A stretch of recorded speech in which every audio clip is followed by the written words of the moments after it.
લોકસભા સામાન્ય ચૂંટણી 2024 સુરતમાં મતદાન જાગૃતિ અભિયાનમાં થર્ડ જેન્ડરના સ્ટેટ આઇકોન નિકિતા કુંવરે મતદાતાઓને કરી અપીલ। લોકશાહીના મહાપર્વમાં વધુ મતદાન કરવા સુરત કિન્નર સમાજનો તમામ મતદારોને અનુરોધ।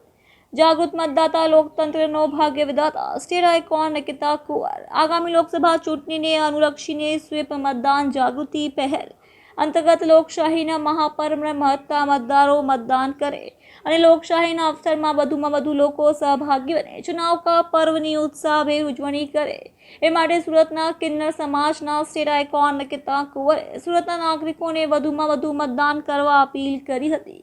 નિકિતા કુંવરે મતદાન કરવા સૌ નાગરિકોને પવિત્ર મતાધિકારનો ઉપયોગ કરવા અનુરોધ કરતા કહ્યું કે જાગૃત મતદાતા લોકતંત્રનો ભાગ્ય વિધાતા હોય છે, એટલે જ લોકશાહીમાં મતદાનનું અનેક મહત્વ હોય છે।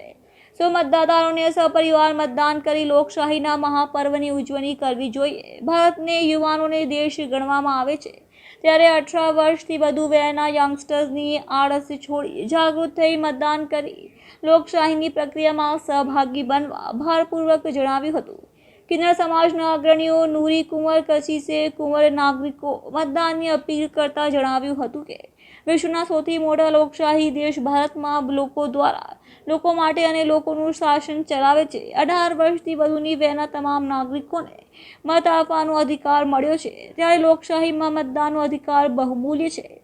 દેશભરમાં તબક્કાવાર સાથે ગુજરાતમાં આગામી તારીખ 7મીએ યોજનારા લોકશાહી ચૂંટણીના મહાપર્વમાં આપને સૌ નાગરિકો મતાધિકારનો ઉપયોગ કરી અવશ્ય મતદાન કરવું જોઈએ।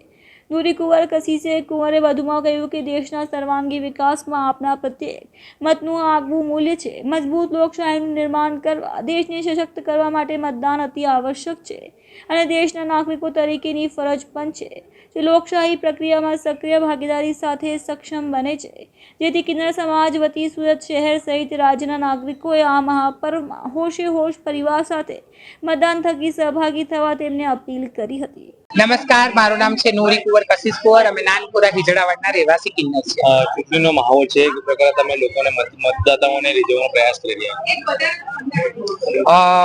ભારત એક લોકશાહી દેશ છે, લોકો માટે લોકો દ્વારા અને લોકો થકી ચાલતું શાસન છે। હું બધાને હાથ જોડીને એ જ વિનંતી કરીશ કે આજે આપણે 7 મેના દિવસે ગુજરાતની અંદર ચૂંટણીનો દિવસ નક્કી કરવામાં આવ્યું છે।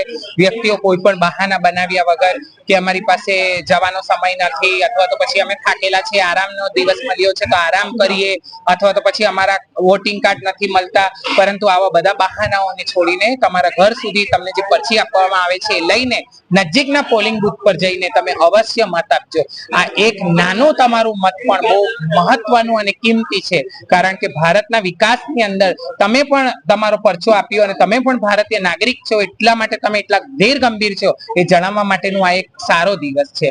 ભારતના વિકાસમાં તમે કોઈ જાતિ, કોઈ ધર્મ કે કોઈ વ્યક્તિને જોઈને નહીં, પરંતુ લોકોના કામોને જોઈને તમે વોટ આલો। તમારો વોટ જે તે વ્યક્તિને રાખી પણ શકે છે અને બદલી પણ શકે છે, એટલું તમારા મતાધિકારની અંદર તાકાત છે। તો પોતાની તાકાતને હાથ જોડીને કહું છું, હું કિન્નર થઈને હાથ જોડીને આ વસ્તુ કહું છું કે જ્યારે અમે લોકો આ વસ્તુમાં આટલી સારી રીતે જોડાઈ શકીએ છીએ, જ્યારે કે અમારી તો સંખ્યા બહુ અલ્પ છે, તો મારા ભારત દેશની અંદર યુવા પેઢીઓ એ શું નહીં કરી શકો? તમે ઈચ્છો એવો ઇતિહાસ બદલી શકો છો, ભવિષ્ય બનાવી શકો છો અને ભૂતકાળમાં થયેલી ભૂલોથી શીખ લઈ શકો છો। તો બસ હાથ જોડીને તમને બધાને આ જ નમ્ર વિનંતી છે, અવશ્યપણે વોટિંગ કરવા જશો જી। જય માતાજી, જય ભારત।